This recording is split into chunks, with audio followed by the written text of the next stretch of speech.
florecía un nuevo siglo y la capital chilena comenzaba radiante un acelerado crecimiento para llegar a celebrar de la mejor manera el centenario de la República. Mientras tanto, la Pontificia Universidad Católica, una de las instituciones más respetadas del país, buscaba darle un innovador cariz deportivo a su ya tradicional prestigio educativo. Las universidades, yo diría que en ese contexto un espíritu modernizador de participar ampliamente en los procesos de transformación de la sociedad, ven el deporte también como un vehículo que canaliza valores, que además tienen al deporte como un relato épico. Y obviamente el fútbol era el deporte más popular, ya en ese entonces, fin del siglo XIX, principio del siglo XX, y es ahí donde se empieza a gestar y se empiezan a formar algunos equipos de atletismo y fundamentalmente el equipo de fútbol. En el sentido que lo académico y lo competitivo también expresan un mismo valor que es de realización social. Desde el año 1906, 1907, ya de un equipo de estudiantes de la Universidad Católica representando a la universidad.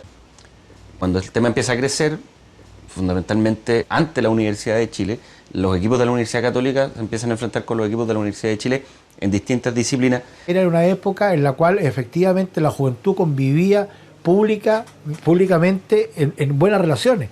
Se hacían las fiestas de primavera, se elegía reina de la belleza, competía la reina de la Chile con la reina de la Católica.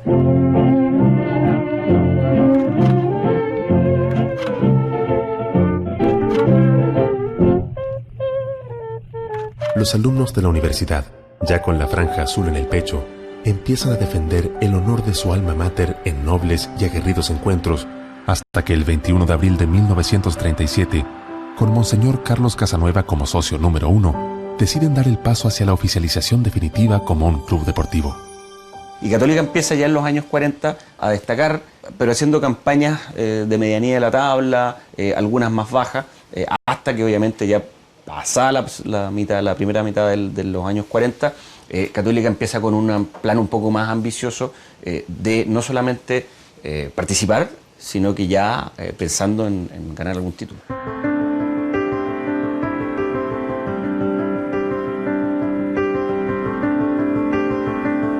La fundación del Estadio Independencia viene de la mano, obviamente, con este plan un poco más ambicioso de la Católica.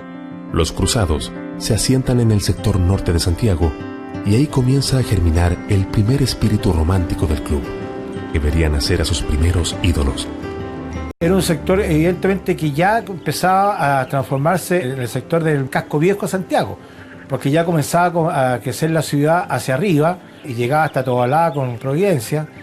La clase pudiente, la clase alta, evidentemente fue migrando a esos sectores y el pueblo se fue quedando alrededor de la Plaza Chacabuco, lo cual hace que la Católica sea un equipo eminentemente popular.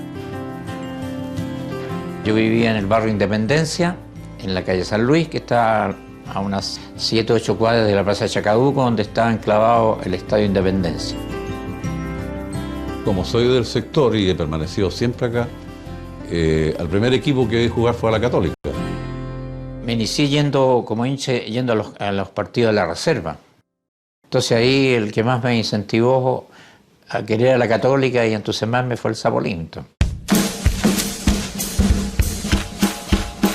Tenía unas manos enormes, quizás más grandes que la pelota, decían los niños, con atajadas espectaculares y también con su locura de joven también. Sergio Livington irrumpió con una fuerza tal en los comienzos de Universidad Católica que rápidamente se convirtió en ídolo. Su presencia atrajo a numerosos hinchas y su talento le permitió emigrar rápidamente a Argentina. Pero luego volvería para encabezar el salto definitivo de la UC a la grandeza. Con la experiencia argentina, él pasa a ser uno de las figuras de los torneos de esos años y como parte ya símbolo de esta Universidad Católica que empieza a consolidarse institucionalmente y que empieza a ya pensar en conseguir un título y en seguir creciendo como club. Ahí ha reforzado Colo-Colo en varios partidos y Robinson Álvarez, el presidente de esa época, me decía, te voy a comprar, dejan que termine el año. Pero resulta que yo voy por Ahumada y en eso, frente al Banco Chile más o menos, en sentido contrario venía el Guatón Libre. Manuel Arriagada era un defensor central ya consagrado en el fútbol nacional. Corría el año 1949 y el poderoso Colo-Colo parecía ser su nuevo destino. Sin embargo, una curiosa invitación cambiaría el futuro del campeonato en esa temporada. Mira, te invito a almorzar a la Católica, me dijo, para que conversemos. Bueno, pues le dije, vamos. Está Fernando allá, me dijo, por Fernando Riera. Llegó Carlos Dimos, me recuerdo, con Rasmussen, un peso pesado que fue campeón de la Católica. Eufórico que hayan contratado a José Manuel Moreno. Estábamos almorzando ahí cuando llegaron ellos. Entonces, el Indio me dijo, oye, tú quieres irse, José, vaya a jugar con el mejor jugador que ha venido a Chile, porque era el mejor jugador ese tiempo. Y yo le dije, no sé, a lo mejor. Y preferí la Católica por jugar con Josepo. Hoy día sería impensado que un jugador de esa talla actualmente llegara al campeonato chileno.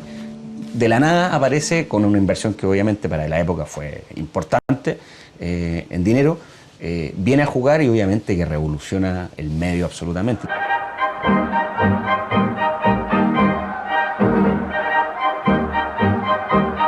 Es como que viniera a Chile a jugar, por ejemplo, el Kun Agüero a la Católica. Entonces ese es el impacto. Cuando vino pidió una prueba porque conocía a Livington nomás.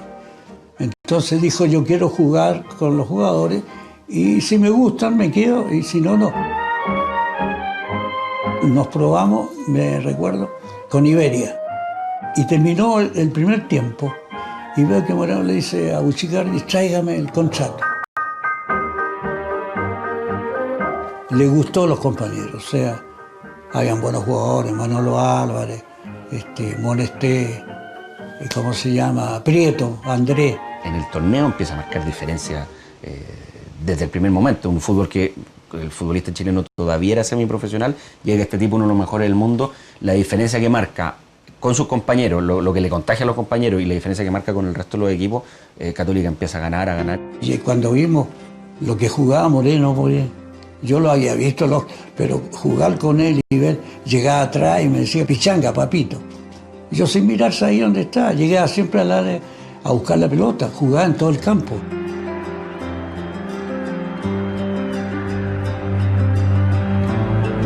A 12 años de su fundación, el equipo liderado por Livingstone y Moreno, con la solidez de Arriagada, la juventud de Andrés Prieto, los goles de Infante y la creatividad de Riera, se coronaba campeón por primera vez en su corta vida.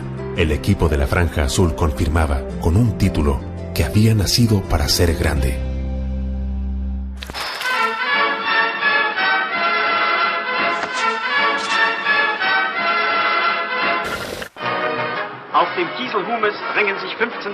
Católica, después de ganar el 49 el título, incluso se va de gira a Europa. Hace una gira a Europa que también era raro en esa época, los equipos no salían. Y Católica también tiene una muy buena gira, le da muy bien en Europa, juega en varios países y termina consolidando el equipo. Obviamente Charro Moreno se va después del título, no logra mantenerse, y Católica hace relativamente buenas campañas hasta que logra el año 54 el título. Además lo logra de una manera muy emocionante para los hinchas de la Católica, porque partido final con Colo-Colo que terminan igualando 0-0 y que le da el título a la Católica, el segundo título de su historia.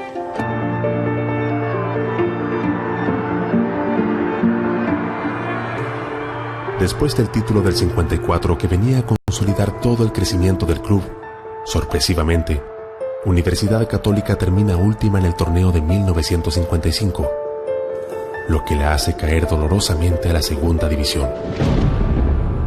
Pasa de ser campeón a descender, algo que no se lo espera absolutamente nadie. Esa vez que descendimos, un grupo de hinchas de la Católica nos fuimos acompañando a Sergio Sánchez, que era un mediocampista que jugaba con el Perro Vázquez. Iba por el medio de la avenida Grecia, solo, y nosotros lo fuimos acompañando y iba llorando. Fue una demostración de profesionalismo muy grande de él y de cariño de los hinchas, y prometiéndonos ahí que íbamos a volver y que los íbamos a acompañar.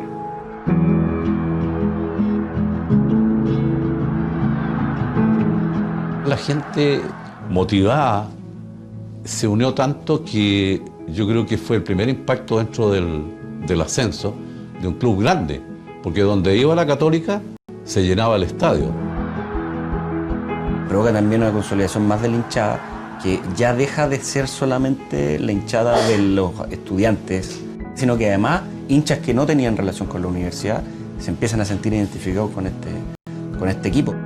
Raimundo Infante y Sergio Livingston, dos históricos del club, lideraron a la UC en su regreso a Primera División.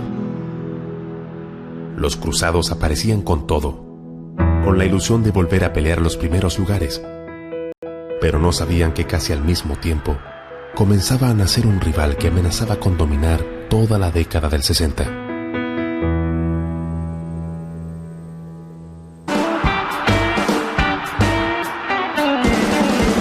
Se da efectivamente un fenómeno de entusiasmo en el público chileno con la posibilidad de ver un mundial. Y eso hace que el fútbol empiece a tener mayor importancia, empiezan a aparecer medios, aparece la televisión, empiezan a haber más medios deportivos, la radio se consolida, es decir, empieza como a todo a darse y a crecer en torno al fútbol. Y en las universidades se produce también un fenómeno que yo diría que parte con la Universidad de Chile. Se dieron jornadas inolvidables en el Estadio Nacional, ¿no es verdad?, entre la Católica y la Universidad de Chile, que a veces ganaba uno y a veces ganaba otro, y que se acrecentaba en esta cosa de espectacularidad con los clásicos, porque conjuntamente con disputar cosas futbolísticas muy fuertes, está el sentido del espectáculo de las barras universitarias.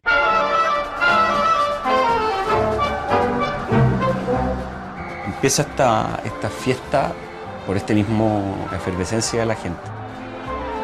Las barras acompañaban siempre, las barras de las universidades, de las carreras, de arquitectura, de derechos. Era un fútbol de alto nivel, estamos hablando de que habían jugadores que hoy por hoy serían jugadores de talla mundial en un espectáculo como ese, y al mismo tiempo era un partido que se jugaba en cuanto a quién ganaba la teatralización de un mensaje hacia la sociedad chilena. Y hermano, unas historias fantásticas con pocos medios, o sea, tecnología cero, era todo manual, era todo ingenio. En la cancha se podían matar, pero afuera la convivencia que había era de mucho respeto. Y hubo espectáculos así de que todo el estadio terminaba llorando. Era emotivo, una cosa bonita, qué sé yo, Pedro, el buzo, en fin, Pilín se llamaba otro personaje. Los espectáculos se alargaban y terminaban a las 11 de la noche. Y el partido empezaba a las 11 de la noche. Hay partidos que terminaban a las 1 de la mañana. Entonces la gente iba a disfrutar casi un día entero o una tarde entera hasta la noche. Llegaba el año 1961 y la U aparecía como el principal candidato para quedarse con la corona, pues era la base de la selección que disputaría el Mundial. Sin embargo, la UC descubriría en su espíritu más profundo la fuerza necesaria para enfrentarse al equipo azul. La gracia fue que el equipo nuestro era un equipo joven, con la ambición propia de los jóvenes, y que tenía como espejo, como contrapartida el Valle Azul, que era un equipo consagrado ya. Era el mejor equipo la U, era el gran equipo, pero lo abrumó la responsabilidad o el deseo de ser campeón invicto. Entonces empezó a bajar las revoluciones un poco para conservar resultados, y eso permitió que la Universidad Católica lo alcanzara finalmente en el puntaje. Una extrañeza quizás para el medio, pero claro, ya con el desarrollo de los partidos del año 61 se veía que Católica iba a aspirar a ganar el título. Después de una racha triunfal, el joven equipo cruzado alcanzó al Ballet Azul en la punta de la tabla, y el calendario decía que debían enfrentarse el 31 de diciembre en la última fecha del campeonato. Expulsaron a 4 jugadores en ese encuentro. Se agarraron a puñetes en el camarín, Leonel Sánchez y Nawaki. Fue un partido terrible de pegarse, de darse, de enredarse. Empataron a 0 y eso exigió un partido de definición. Ambos equipos tuvieron que pasar concentrados el año nuevo para disputar la primera definición, la que se jugó el 2 de enero de 1962 y terminó igualada 1-1, gracias a un postrero gol de Alberto Boyú, quien empató con un preciso tiro libre cuando la U ya abrazaba el título. todo debería definirse el 5 de enero. También comenzó muy favorablemente para la Universidad de Chile. Al poco rato de partido iba ganando la U 2-1, con 2 goles de Carlos Campos, que era el goleador de esa época. Y se lesionó Campos, y en ese tiempo no había cambio. De manera que eso favoreció un poco a la Universidad Católica, que comenzó a tomar el control del juego, y comenzando el segundo tiempo consiguió el 2-2. El partido comenzó a ser de ida y vuelta, y con todos los ingredientes de un emocionante clásico, hasta que a 10 minutos del final, Católica se encontraba con un penal a su favor. El joven elenco cruzado podía comenzar a acariciar el anhelado título ante su archirrival. Los demás compañeros me alentaron a que pateara yo porque andaba embalado.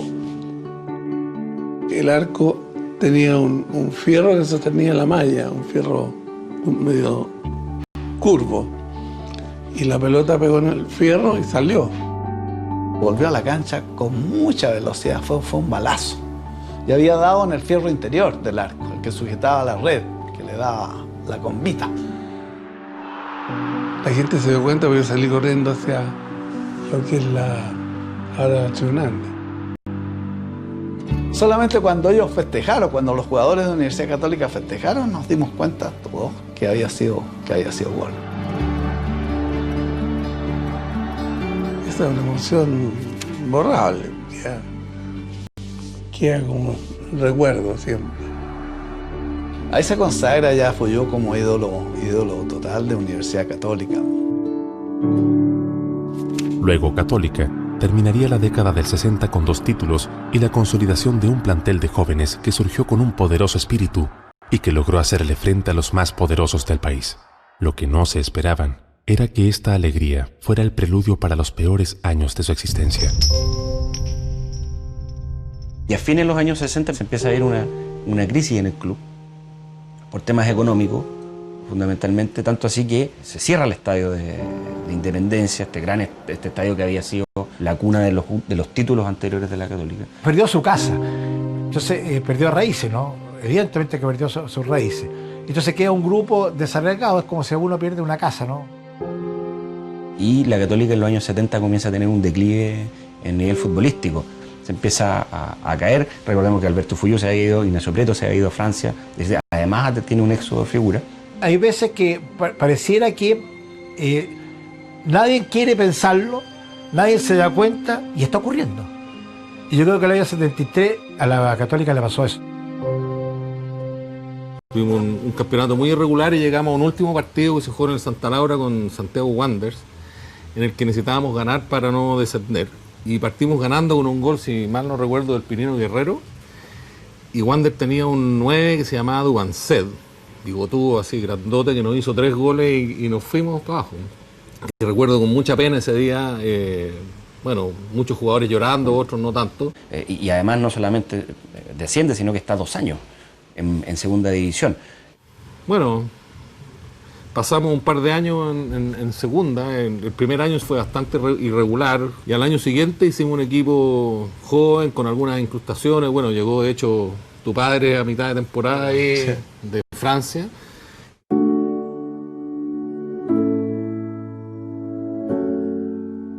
Era como un sueño volver a primera. La vuelta de Tito Fuyú el 75 de Francia, que había hecho muy buenas campañas, que lleva muchos años, marca un poco eso. En el fondo es como cuando los jugadores vuelven a su club de origen en momentos de problema. Eso contagia a los hinchas, contagia al resto de los compañeros. Universidad Católica volvía a primera en la última campaña de Alberto Fuyú en el fútbol profesional. Pero las penas de los años 70 estaban lejos de acabar. Comenzaba a crecer una frustración que tal vez solo el mismo espíritu juvenil que los consagró en los 60s podría terminar. Y yo sufrimos, el tema de la paternidad de la U fue terrible en ese momento. Terrible, era terrible, o sea, las burlas eran en el colegio, todo, yo ya estaba en las inferiores. Por las inferiores nosotros le ganábamos a la U, todos le ganábamos, pero el primer equipo... De fines de los 60, yo todos los 70, yo pasé por el colegio sin ganar un clásico, ¿cachai? Entonces fuimos el hazme reír de los chuchos durante toda la vida y por eso cuando Raimundo empezó a jugar, yo le pagaba Yo siempre le pagaba por gol, porque él empezó, ¿te acordáis? Como 9, y antes que llegara Lucas, él era el 9 de ese equipo. Y yo le pagaba, no sé, de esa época, 100 pesos por gol, pero si era la U le pagaba 500. Una nueva generación de futbolistas cruzados estaba deseosa de aparecer y regresar a Católica a los primeros lugares. Solo faltaba que alguien que conociera ese mismo espíritu los liderara. Me inicio el año 80 con una segunda infantil. El jefe del área formativa en ese momento era Tito. Claro, una planificación de divisiones inferiores que dio muy buenos resultados. Impregnarlos del conocimiento de la historia de lo que era Universidad Católica, impregnarlos de jugar, ojalá, lo mejor posible, muy bien al fútbol.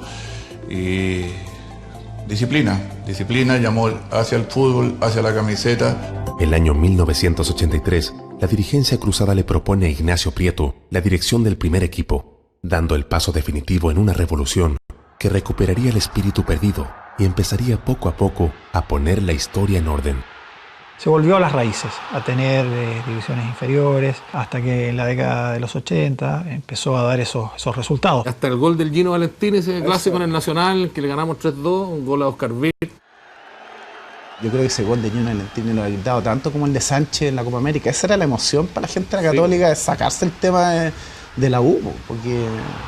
No, yo recuerdo el gritado ese gol hasta casi perder el conocimiento, así que hay como sentado así sin aire. A solo un año de la llegada de Ignacio Prieto al primer equipo, los cruzados logran el título en una reñida liguilla ante Cobreloa, Cobresal y Unión Española. El equipo quería ir por más y deberían apelar a su espíritu más genuino para hacerle frente a la masiva marcha de sus figuras. Hubo cambios importantes, de generaciones diría yo, pero no en el espíritu de lo que nosotros buscábamos en una Universidad Católica. Más del 90, 95, 96% del equipo era cruzado, era nacido acá. Y eso, claro, nos sentíamos muy gratos. Y no solo le da resultado el 84, sino que después se mantiene y le da resultado 3 años después, con el que para muchos es el mejor campeón de la historia del fútbol chileno por el equipo que tenía.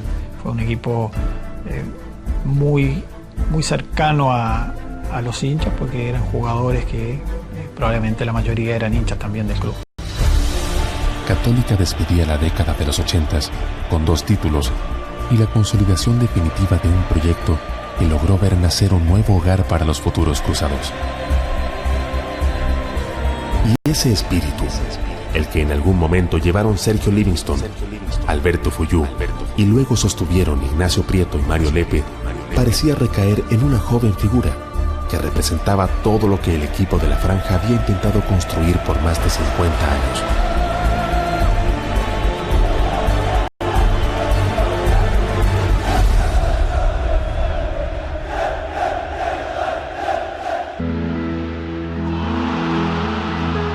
Y empiezan a aparecer pequeños Petit Fuyú. Entonces hay un arrastre ahí, ¿no? De gente no siempre identificada con el fútbol, pero que siga los ídolos. Y Católica comienza a formar ídolos.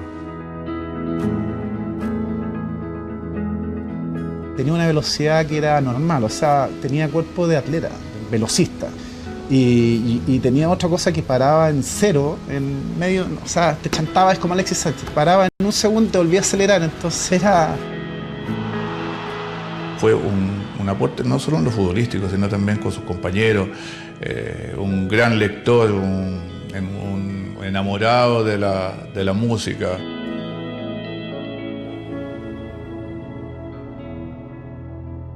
Callado, un chico que jugaba más de lo que hablaba. Eso también marca una diferencia en él. Lo elevaron a una categoría de ídolo, principalmente porque yo creo que refleja un poco los valores del club, de una persona muy sencilla, muy humilde, pero a su vez muy exitosa. Como tenía tatuada en la piel la camiseta de la Católica y de la selección. Estaba en un nivel intelectual superior a todos nosotros, él leía a Neruda, esas cosas que nosotros no hacíamos, pero a muchos de nosotros nos fue llevando a ser más parecido a él. Todo lo que a veces uno quiere como amigo lo tenía él, ¿no? Pibe que tenía todo, que tenía facha, que era culto, ayudaba a los chicos, ayudaba a los más necesitados. Y que si bien lo tenía todo, no podía ser feliz.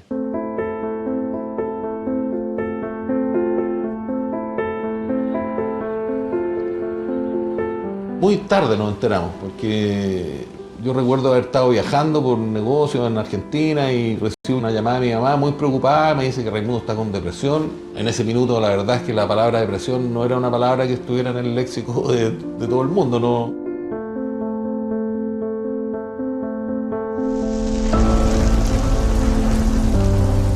Y estaba pasándolo mal, lo habían separado el plantel, la explicación que se había dado era que él tenía un problema gástrico. Tiene un viaje a Argentina, que recuerdo que él lo hace, pero no juega, un poco para distraerse, y creo que le hizo un poco bien. Y ahí nace la idea después de que viaje con el equipo Costa Rica, no pensando en jugar. Raimundo como que se entusiasmó y quería ir a la gira, y Pellegrini le puso como condición volver a entrenar de forma normal, que recuperara su peso, cosa que ocurrió rápidamente. Y se fue.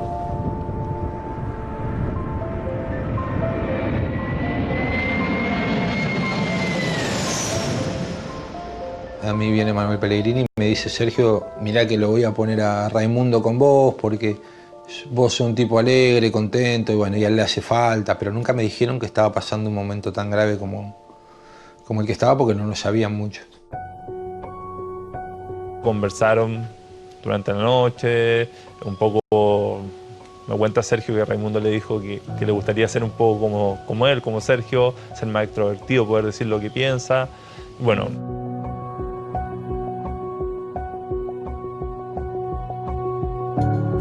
Nos habíamos acostado media hora porque eran las 7:30 de la mañana. Y él se estaba lavando los dientes cuando me desperté y le dije que me esperara si bajábamos juntos a desayunar.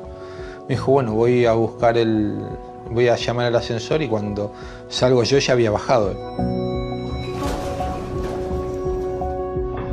Bajó, me tiró una talla a mí, que siempre, todas las mañanas me tiraba una talla, y yo a él. Ese detalle me quedó marcado porque yo lo vi entrar con un abrigo. Estábamos desayunando, él se levanta de la mesa y se fue hacia el ascensor, y otra vez volvió a prestarle atención al abrigo, y pensé eso. Cuando yo estoy bajando, le estaba lloviendo.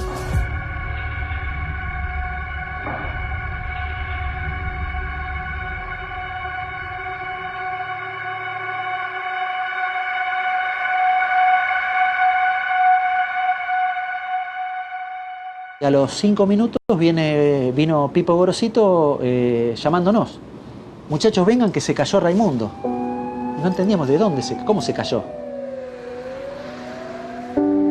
El doctor era Pier Paolo, que llegó y veo que hace así y lo tapa con una sábana. Y uno cuando... Eso pasa en las películas, que ven que tapan con una sábana. ¿Por qué lo tapan a Raimundo?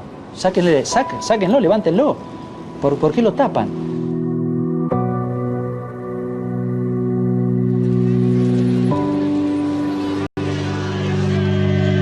Sabía que la gente de la Católica iba a ir en masa, pero fue gente de todos los equipos.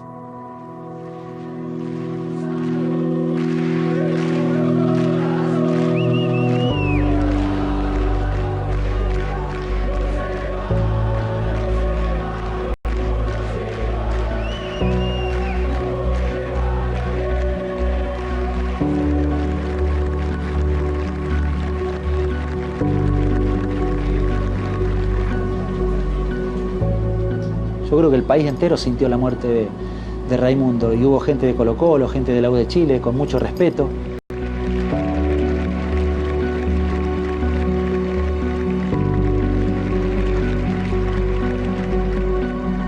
Fue una grata sorpresa en realidad ver que Raimundo había calado tan hondo en tanta gente. Se iba un símbolo, un ídolo. Un jugador que representaba todo lo que el equipo de la Franja había construido durante toda su historia. El Momo era un pibe bárbaro. Esa tarde de julio de 1995 se iba un poquito del corazón de la UC. Pero al mismo tiempo, nacía una fuerza más, una nueva razón para superarse.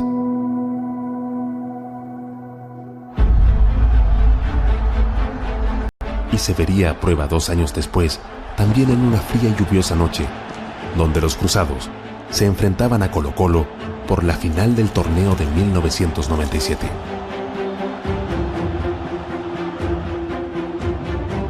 Queríamos ser campeones con Católica, nos lo debíamos, se lo debíamos al club y íbamos a hacer todo lo posible para lograrlo. Estábamos muy confiados de lo que éramos nosotros y lo que teníamos y no íbamos a dejar pasar esa chance. Se notó desde el principio. Y esa final teníamos bastante fe porque estaba el Beto Acosta. Y ya no pasaron más de 3 minutos, ya el Beto Acosta nos empezó a confirmar lo que íbamos a vivir.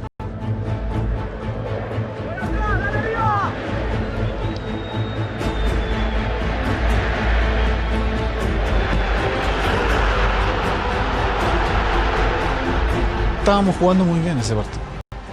Lo estábamos haciendo muy bien y eso lo teníamos muy bien controlado. Es decir, uno ve la imagen y pareciera que le saqué 2 cabezas a Pedro Reyes, que era una mole de grandote. Cuando entró la pelota y el estallido de la gente fue increíble, no saber cómo gritarlo, no saber cómo festejarlo. Pasó Caté como pasó toda la noche, porque esa noche Caté pasó 20 veces, no terminaba nunca de pasar. Tiró un centro atrás y rebotó en uno de los defensores de ellos y me quedó ahí picando dentro del área y la tuve que empujar nada más. Después que salen los goles nos sentimos con mayor confianza, empezamos a tener más el balón y así se generó también, los mantuvimos hasta el final y se generó el tercer gol. Yo lo que sentí en ese momento fue la satisfacción de ver cumplido. Yo en ese momento sentí que le había devuelto a Católica todo lo que me habían dado. Pero ustedes me dieron tanto, yo les devuelvo el título, lo que ustedes quieren, lo que más quieren todos. De la mano del gran capitán Mario Lepe, los cruzados consiguieron la 7ª corona de su historia. Fue el primer título para una generación a la que le había tocado pasar por los momentos más terribles que un hincha pueda imaginar. Pero la historia seguía y se teñiría con más gloria, con 3 títulos que adornaron las vitrinas universitarias. Pero cuando las cosas ya parecían tomar un camino feliz, se encontraron con una pesadilla que los empezó a perseguir como un fantasma, con un peso difícil de dejar atrás. El fenómeno de los torneos cortos, donde cada 6 meses o estabas celebrando, había una frustración. Entonces, si cada 6 meses tú no ganabas, eran 2 frustraciones al año. Tener tantos fantasmas a tu lado, pensar que se puede todo desmoronar como se desmoronó el año anterior, el anterior a ese, desde el 2011 en realidad. Desde el fatídico domingo 12 de junio del año 2011, los cruzados sufrieron una seguidilla de frustraciones que se repitió una vez más en el Apertura 2015-2016, cuando perdieron dolorosamente el título en la última fecha del torneo. Pero se dio un margen y un espacio, ¿no?, como para reiterar confianzas al técnico Mario Sala. Anímicamente quedamos muy mal, emocionalmente muy abajo, ¿no es cierto?, en nuestras emociones. Y golpeados llegamos. Como venía siendo la tónica de hace varios torneos, que estábamos en la última instancia y no podíamos cerrar los campeonatos, no podíamos ganar ese último partido. Queda una serie de revancha, queda ganas de superar lo que se hizo anteriormente y en algún momento demostrar de que estamos capacitados para ser campeones. En un torneo marcado por la irregularidad, los cruzados nunca se alejaron de los primeros lugares, y eso les permitió llegar a la fecha 13 con la posibilidad de quedar como únicos punteros si lograban derrotar a su clásico rival, Universidad de Chile. El sueño del título podía volver a estar cerca.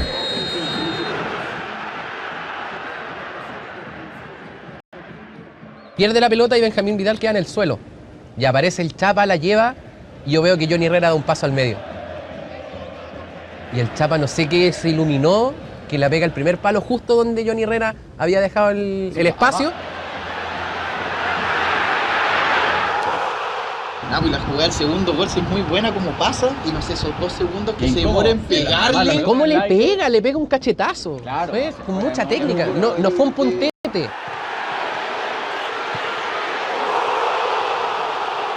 El clásico con la Universidad de Chile marca ya el impulso casi definitivo para que Católica fuera el campeón, pero tiene un traspié con posterioridad con San Luis de Quillota. Perdimos un partido que era clave, y ya los fantasmas se venían de nuevo.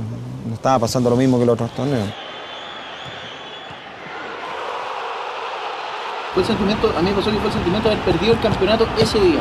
Sí, esa sensación. Ese duelo, que apagar todo, yo me quedé sentado en el living, botado en la casa, así. Se produjo entonces un desenlace que fue dramático en una transmisión televisiva muy buena y una televisión radial de los viejos tiempos. Se daba la posibilidad que Colo-Colo pudiese tener una posibilidad menor, pero posibilidad al fin y al cabo de ser campeón. Y O'Higgins entró con la mejor de las posibilidades.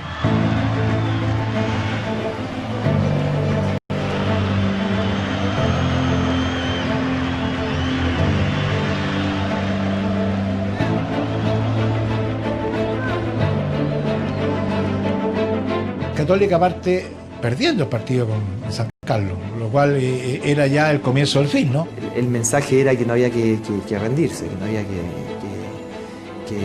que entregarse. Entonces las transmisiones llegaba toda la información instantáneamente, y la banca evidentemente recibía la información y la transmitía, ¿verdad? A lo que estaba pasando. Entonces los jugadores se enteraban, ¿no? Hay gol de Renato González. Y empezó a multiplicarse el gol.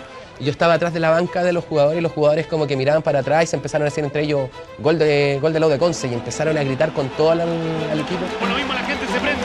Tiene que ganar Católica si quiere ser campeón con esta derrota momentánea de O'Higgins.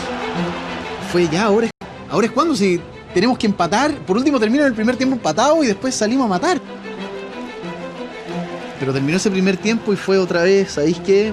La misma sensación cuando terminó el partido con San Luis. Se nos va a escapar otra vez. Más encima en Rancagua, que no pasaba nada, de repente el 2-0. Nosotros íbamos 1-0 abajo todavía. Y ahí ya, vamos, todo nada. Gutiérrez, más arriba los que era el Nico Castillo, la conexión de los goleadores. El Nico Castillo, bravo de primera. Tiene el empate, Llano. Me sale el empate y ahí ya dije, esto lo ganamos.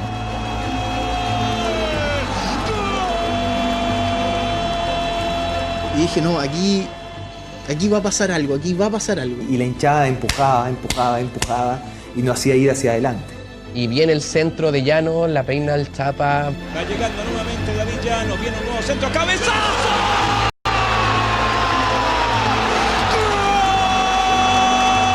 Veo la pelota que infla la red, porque yo solamente vi que la pelota pasó. Y de repente veo que la pelota entra a la red, la infla, explota el estadio. Y fue un soltar una tensión, soltar un grito de ahogo que tenía ahí por 5 años.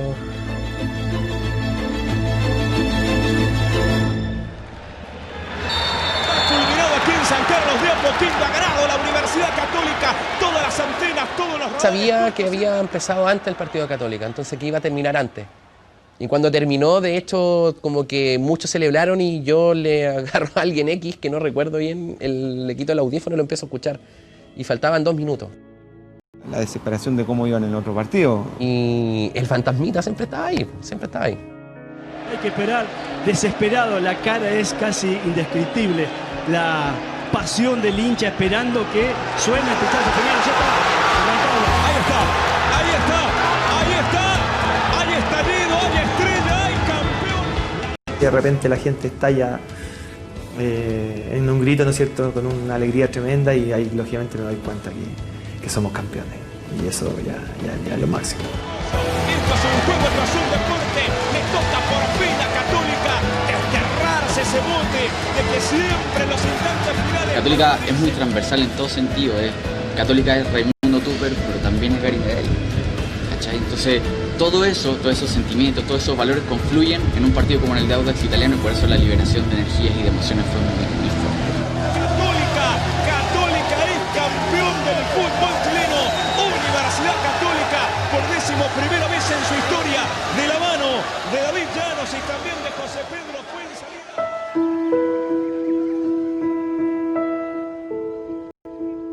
El hincha de Católica tiene que sentirse muy orgulloso de lo que es, de quiénes son, de cómo son, y que a pesar de los malos momentos, todos sabemos que siempre van a estar. La quiero ver una de las instituciones más grandes de Sudamérica. Con un estadio más grande, con más hinchadas, con más chicos vendidos al extranjero. Católica me parece que tiene la misión constante de volver siempre a su origen, de mirarse hacia adentro, porque ahí está no solamente el éxito deportivo, sino también la felicidad del ser hincha. Es mirarse hacia adentro para rescatar, por ejemplo, a los cabros jóvenes, porque en ellos también está la fuerza, ¿cachai? Hay mucho de trabajo, hay mucho de entrega, hay mucho de sacrificio por parte de la gente, ¿no es cierto?, que llega a jugar a la Universidad Católica. Y que de alguna forma representa también al hincha. ¿Sí? El hincha cruzado no es solamente el hincha de San Carlos de Apoquindo, es el hincha de varias comunas. Católica sigue siendo una Católica que es de todo el mundo. En el Estadio Independencia, en el barrio Independencia, Renca, todo eso, es un equipo popular y tiene mucho arraigo.